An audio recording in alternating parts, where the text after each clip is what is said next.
दोस्तों नमस्कार। धमतरिया के गोट के खास मुलाकात कार्यक्रम में आज हमारे बीच भारतीय जनता पार्टी के पूर्व नेता, देश सहित प्रदेश की राजनीति पर अपनी पैनी नजर रखने वाले, बेबाक टिप्पणी के लिए मौजूद भागेश बैस जी स्टूडियो पहुंचे हैं। मैं उनका स्वागत करता हूं, अभिनंदन करता हूं। हम चलते हैं सीधे सवालों की ओर। कुछ माह बाद प्रदेश में होने वाले विधानसभा चुनाव को लेकर आप कैसा मानते हैं, किसकी सरकार बनती आपको प्रदेश में दिख रही है? अभी वर्तमान में तो कक्का भारी है, और कक्का का भारी होने का सबसे बड़ा कारण उसने जो 5 साल में धान खरीदी किया है, और जो बाजार में छत्तीसगढ़ में मंदी इतनी बड़ी आने के बाद भी देश में मंदी का अभाव नहीं महसूस किया, तो न व्यापारी वर्ग न किसान वर्ग। छत्तीसगढ़ में वैसे भी धान का कटोरा बोला जाता है, और यहाँ पर 2 ही लोग का बहुतायत है, या तो व्यापारी वर्ग या किसान। हम अगर किसान देखें तो किसान भी प्रसन्न है, व्यापारी व्यापार का धंधा चल रहा है इसलिए वो भी प्रसन्न है। तो इसलिए मुझे तो अभी वर्तमान में आज की तारीख तक के अगर रिजल्ट आप बोलोगे तो भी कांग्रेस के पक्ष में जाते हुए दिख रहा है। भारतीय जनता पार्टी ने एक माह लगभग पहले 21 प्रत्याशी की घोषणा कर दी रणनीति के तहत, और जैसे कि बताया जा रहा है कि आजकल में बाकी उम्मीदवारों की भी घोषणा हो जाएगी। भारतीय जनता पार्टी की द्वारा जो पहले प्रत्याशियों की घोषणा की गई है, उससे क्या पार्टी को लाभ मिलता दिखता है आपको? पार्टी को कम से कम जो 21 प्रत्याशी घोषित किए उसके लिए ही उनको इतनी मशक्कत करनी पड़ रही है। चाहे हम अन्य क्षेत्रों में देखते हैं जहाँ पे प्रत्याशी घोषित हो गए हैं, बड़े बड़े नेताओं को जाकर वहाँ पर स्थानीय स्तर पर मनाने का काम कर रहे हैं। राजनीति में क्या होता है कि अगर प्रत्याशी चयन हम समय से पहले कर लेते हैं तो नाराजगी बहुत ज़्यादा आ जाती है, और छोटा छोटा व्यक्ति भी नाराज हो जाता है, और प्रत्याशी को उनको नाराजगी दूर करने में बहुत समय लग जाता है। जैसे ही चुनाव डिक्लेयर हो जाता है उस समय प्रत्याशी डिक्लेयर करते हैं, तो प्रत्याशी को क्या है, एक बार उसको मना लेता है तो मान जाता है। अब यहाँ तो वो प्रत्याशी को बार बार मनाने जाना पड़ रहा है एक ही व्यक्ति को। वो आज ठीक है मान गया, फिर वो कल किसी बात पे नाराज हो जाता है। तो इस प्रकार से परेशानी प्रत्याशियों को हो रही है। भारतीय जनता पार्टी दूसरी वाली बात, जो टिकट बांट रही है, वो टिकट में उसने पूर्ण का पूरा जो मापदंड स्थापित किया है वो ये है कि जो हमको सरप्लस वोट ला के देगा उसको हम टिकट देंगे। तो भाजपा के जो स्थापित और निष्ठावान कार्यकर्ता है, जो इतने साल से काम कर रहे हैं, उनको ये लगता है कि मैं चुनाव जीत सकता हूँ, पर वो इन्होंने कभी परफॉर्मेंस दिखाया नहीं है। जिन्होंने परफॉर्मेंस दिखाया, जैसे जिला पंचायत में, जनपद में, या निर्दलीय लड़के, उन लोगों को पार्टी बुला बुला के टिकट दे रही है, पर पार्टी अपने निष्ठावान कार्यकर्ताओं को बिल्कुल उपेक्षित करके चल रही है। आप भारतीय जनता पार्टी में काफी महत्वपूर्ण पदों पर रहे हैं, जिला मीडिया प्रभारी भी रहे हैं, और पैनी नजर रखते हैं। पहले की भारतीय जनता पार्टी और आज की भारतीय जनता पार्टी को क्या फर्क महसूस दिखता है? नहीं, अंतर तो जो आना चाहिए था वो अंतर हम स्वाभाविक मानते हैं, क्योंकि जब हम जिस पीढ़ी में काम करते थे उस समय बड़े बड़े वरिष्ठ नेता धमतरी में हुआ करते थे, फिर उन्होंने अपने आप को साइड में किया, हम जैसे युवाओं को महत्व दिया, हम जैसे युवा आगे आए। अब हम लोगों का दायित्व था कि नए लोगों को मौका दिया जाए, तो अब ये नए लोग आ गए हैं। इसी प्रकार से कालांतर में प्रदेश के बाद राष्ट्रीय स्तर में भी यह परिवर्तन होना स्वाभाविक था, परिवर्तन हो रहा है। पर कहीं ना कहीं पे वरिष्ठों की सहमति या वरिष्ठों के प्रोत्साहन से ही अगर ये परिवर्तन होता तो ज़्यादा अच्छा होता। यहाँ पर यह जो देखने को मिल रहा है भारतीय जनता पार्टी में कि सीधा सीधा थोपा जा रहा है। कम से कम सहमति या वरिष्ठों का मार्गदर्शन ले लेते तो यह और आसानी से हो जाता। अपन जिले की राजनीति की बात करें तो भारतीय जनता पार्टी में जिले की राजनीति एक व्यक्ति के आसपास घूमती नजर आती है पिछले कई सालों से, जिसके चलते भी पार्टी का आम कार्यकर्ता या निष्ठावान कार्यकर्ता काफी दुखी नजर आता है। इसको लेके आप क्या मानते हैं? वर्तमान में तो मैं ये बोलूँगा कि कम से कम जिस एक व्यक्ति की बात कर रहे हैं उस व्यक्ति को अब चैलेंज हो चुका है। धमतरी से ही चैलेंज हुआ है, संगठन के द्वारा ही चैलेंज हुआ है, और बहुत अच्छा चैलेंज हुआ है। आज की तारीख में जो सर्वविदित था, सर्वव्यापी था, वो आज की तारीख में एक विधानसभा में सिमट गया है, और उसकी पूरी कोशिश ये है कि मैं कैसे भी करके विधानसभा, जो इंटरफेयर उसका धमतरी में था वह बहुत हद तक के कमजोर हो चुका है। मैं खत्म नहीं बोल रहा हूँ, कमजोर हो चुका है। जिस प्रकार से नगरी में विरोध हुआ, मीडिया की खबरें हैं ये, नगरी में जिस प्रकार से उस व्यक्ति का विरोध हुआ है, है। तो कहीं ना कहीं पे एक समय आता है ना जब अति का अंत होता है, तो वो अति का अंत दिख रहा है।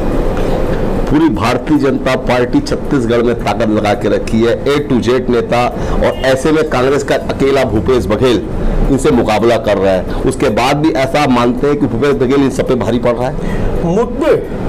मुद्दे और छत्तीसगढ़ियावाद उसने सीधा सीधा जमीन से जुड़ा है। 5 साल में उसने सिर्फ छत्तीसगढ़ियावाद किया है। उसने भौरा भी चलाया है, तो खेतों में हल भी चलाया है, तो छत्तीसगढ़ी त्योहारों को महत्व भी दिया है, छत्तीसगढ़िया लोगों ने सीधा अटैचमेंट किया।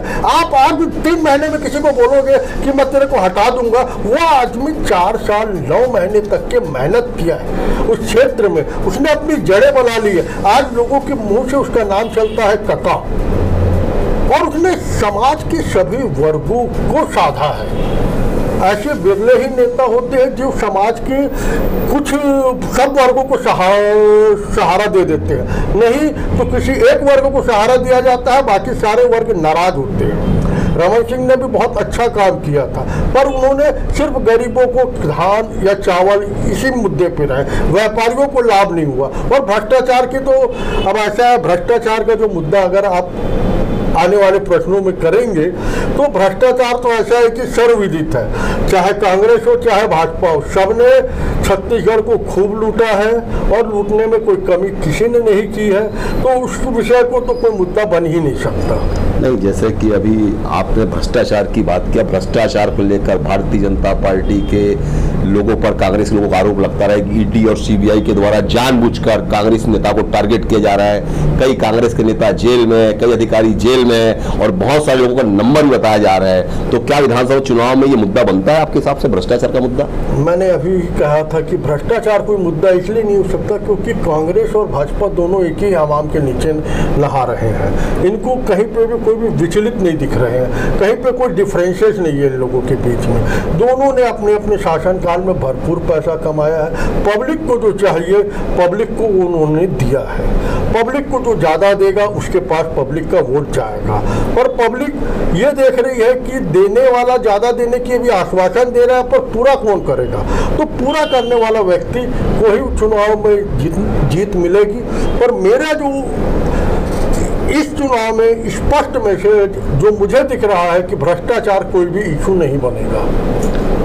विधानसभा चुनाव में आप काफ़ी अपनी पैनी नज़र रखते हैं पूरे जिले और प्रदेश की राजनीति में। भारतीय जनता पार्टी या कांग्रेस से कौन सा उम्मीदवार विनिंग कैंडिडेट हो सकता है? भाई ये तो अब ऐसा है कि मुख्यमंत्री खुद विनिंग कैंडिडेट हो सकता है।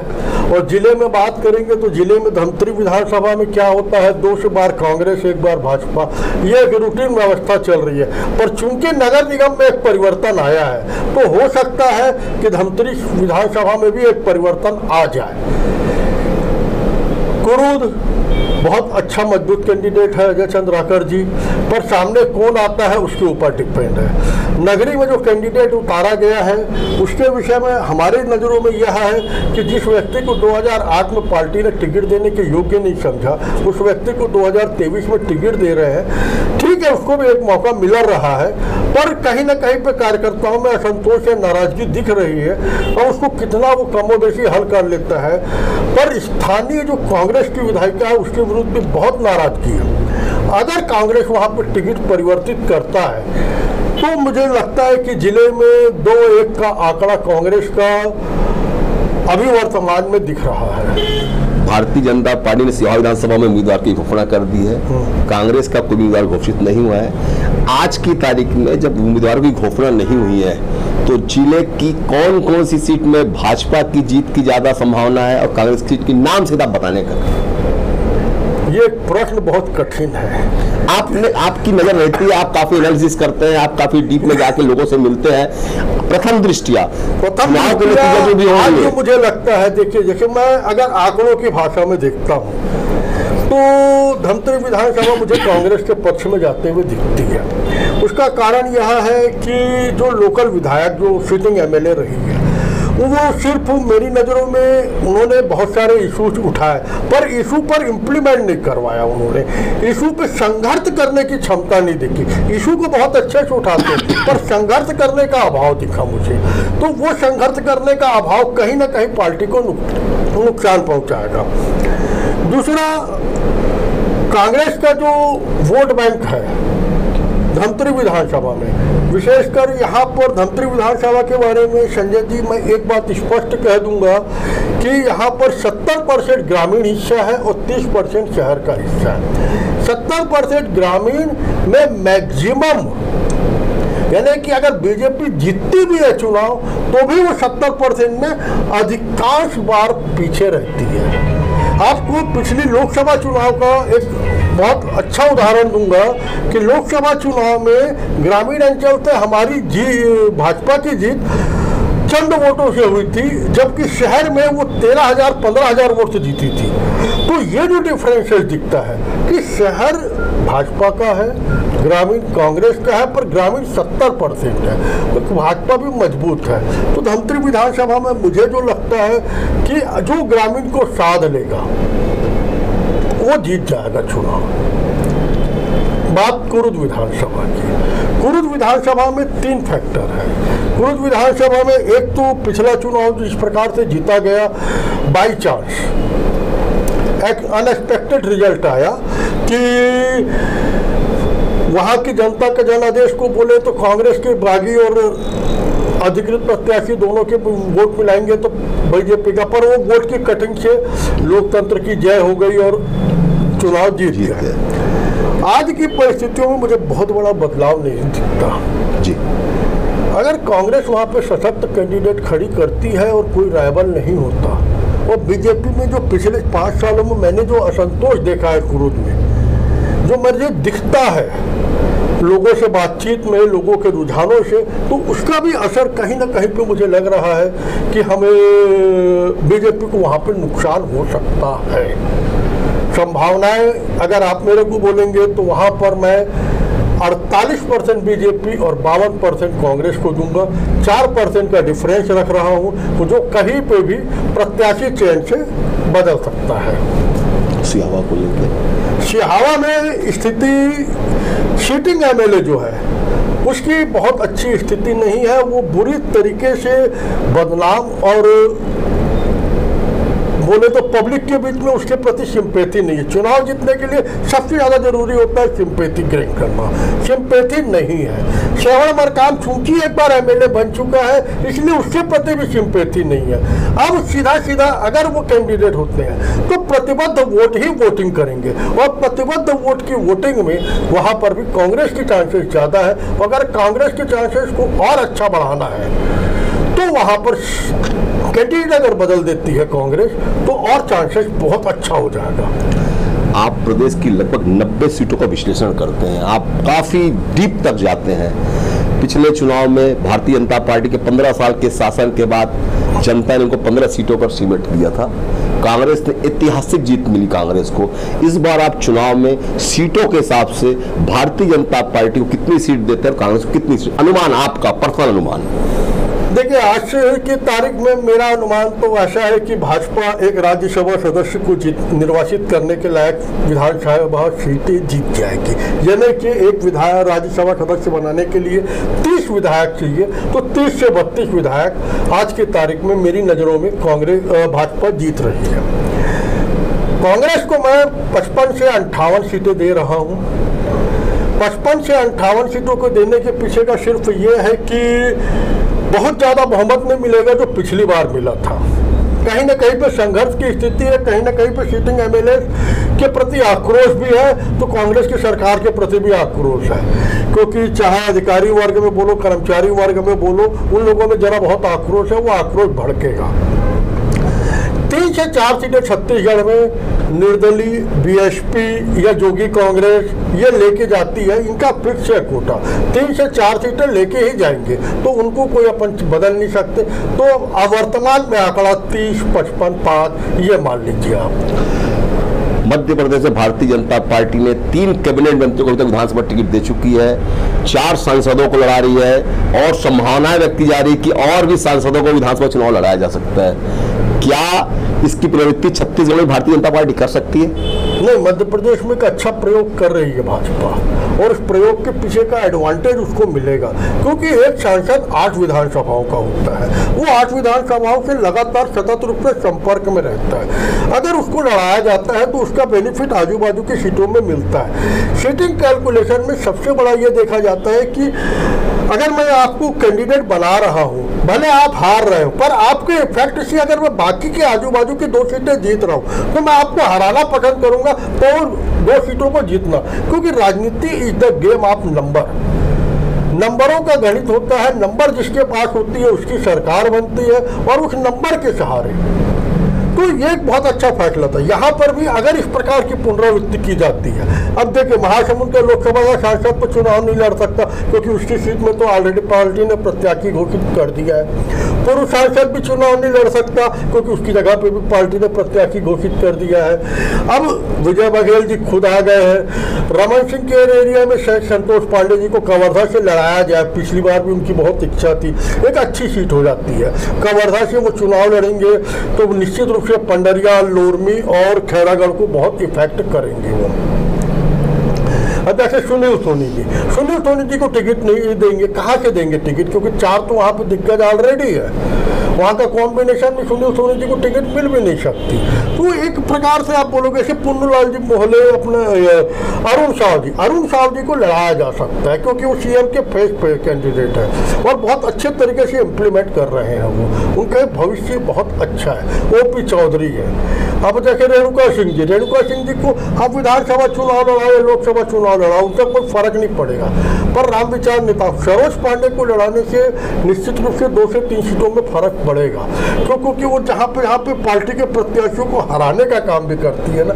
अगर खुद चुनाव लड़ती है तो अपने ही चुनाव में मग्न हो जाएगी, तो बाकी प्रत्याशी सेफ हो जाएंगे।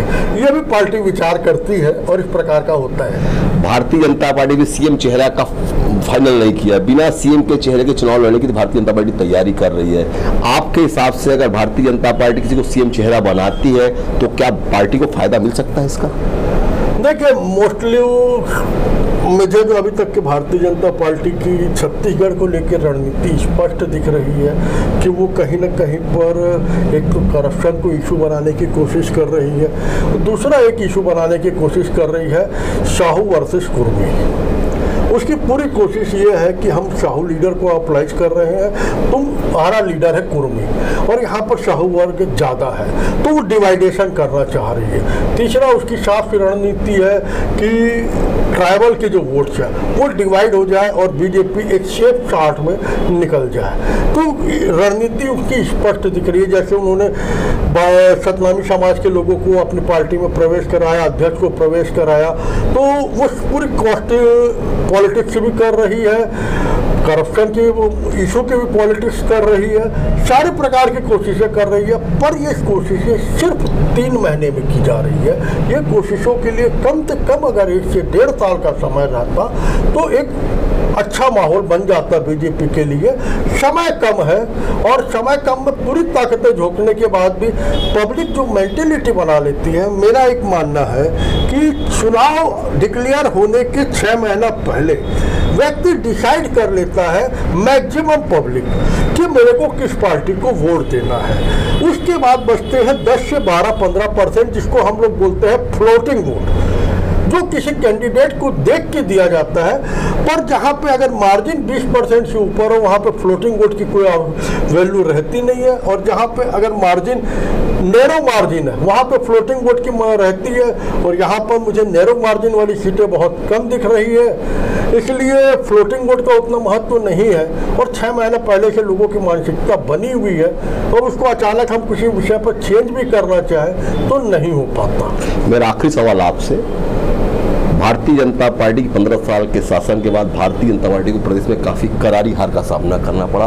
उस हार के पीछे भारतीय जनता पार्टी जो पुराने चेहरे हैं, जो पिछले कई सालों से चुनाव लड़ रहे हैं, उनकी कार्यप्रणाली को प्रमुख वजह माना गया था। व्यक्तिगत तौर पे क्या आप उनको मानते हैं, उनको अगर टिकट काट दिया जाए जो पुराने जितने भी दिग्गज है भारतीय जनता पार्टी के प्रदेश नेता, तो क्या पार्टी को उसका फायदा मिल सकता है इस चुनाव में?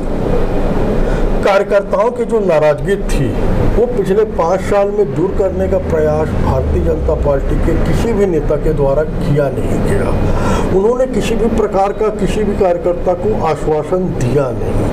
तो उनको कहीं पर भी यह नहीं बताया कि ये परिवर्तन हम इसलिए कर रहे हैं। मैंने पहले ही आपके शुरुआत में ही कहा था कि वरिष्ठों के मार्गदर्शन में और निर्णय लेने में सहभागिता अगर भाजपा के वरिष्ठ ऊपर के नेता अगर स्थानीय नेताओं के साथ मिलकर करते तो यह परिवर्तन बहुत अच्छा रहता।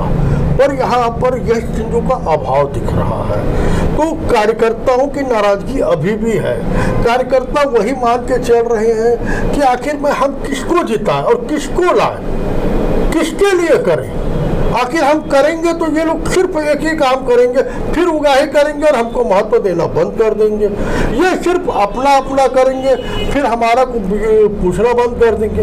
आज 15 साल में अगर पार्टी का कार्यकर्ता किसी एक मंत्री के पास नहीं जा पाया, अगर मंत्री के पास गया तो मंत्री ने उसको उस प्रकार से व्यवहार किया कि वो दोबारा किसी मंत्री या विधायक के दरवाजे में नहीं गया, तो उसी का परिणाम था कि 2018 का चुनाव। और 2018 के चुनाव के बाद भी कहीं पर भी कार्यकर्ताओं से इन नेताओं ने माफ़ी नहीं मांगी है। इन्होंने कहीं भी पश्चाताप नहीं किया है, कहीं पे भी आंसू नहीं बहाए हैं। वो सिर्फ ये बोले कितनी अच्छी तरीके से भूमिका बांधी कि कांग्रेस का घोषणा पत्र हमारी स्थिति को खराब कर दिया। कांग्रेस का घोषणा पत्र उतना भारी नहीं था जितना इनके प्रति आक्रोश था। पर इन्होंने अपने आक्रोश को इन नेताओं की चल रही है, अभी भी बैठक कर रहे हैं ना अमित शाह जी, नड्डा जी और जितने भी नेता आते हैं किनके साथ बैठ रहे हैं? उन्हीं लोगों के साथ तो बैठ रहे हैं जिन्होंने डुबाया है, जिन्होंने बचाया उनको तो पूछ ही नहीं रहे हैं। वो सिर्फ जो डुबा दिए हैं उन्हीं लोगों के साथ बैठ के फिर मंथन कर रहे हैं कि हम कैसे जीतेंगे। अरे 15 में से 15 विधायक भाजपा के जीते, उसमें से 12 विधायक तो सिर्फ वोट काटने के कारण जीते हैं। 3 विधायक मात्र ऐसे थे जो इंडिविजुअल अपने परफॉर्मेंस में जीते हैं। तो 12 तो अनएक्सपेक्टेड विन थी ना। जी। तो चांसेस क्या बनेगा? 3 सीटों पे चल रहे थे, अब 30 हो जाएंगे। क्यों? क्योंकि कहीं ना कहीं सरकार के प्रति जो आक्रोश रहता है उसका फायदा मिल जाएगा। कहीं ना कहीं कार्यकर्ता भी मान जाते हैं, कार्यकर्ताओं को भी मना लिया जाता है। उनको भी लगता है यार पुलिस वाला नमस्ते नहीं कर रहे हैं तो अब चलो सरकार बन जाएगी तो नमस्ते करेगा, सरकार नहीं तो विधायक बन जाएगी तो नमस्ते करेगा ही करेगा। अब 15 साल से नमस्ते की आदत वाली ये सब प्रकार की प्रक्रियाएं होती है। तो मुझे लगता है कि भाजपा में विशेष सुधार तो नहीं आया है, पर इतना सुधार आ गया है कि एक राज्यसभा सीट बना लेंगे, अभी जो 0 है।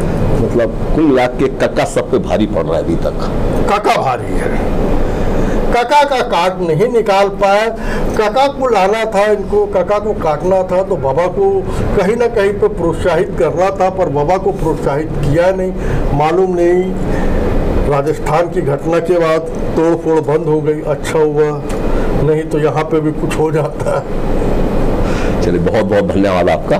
धन्यवाद आपका।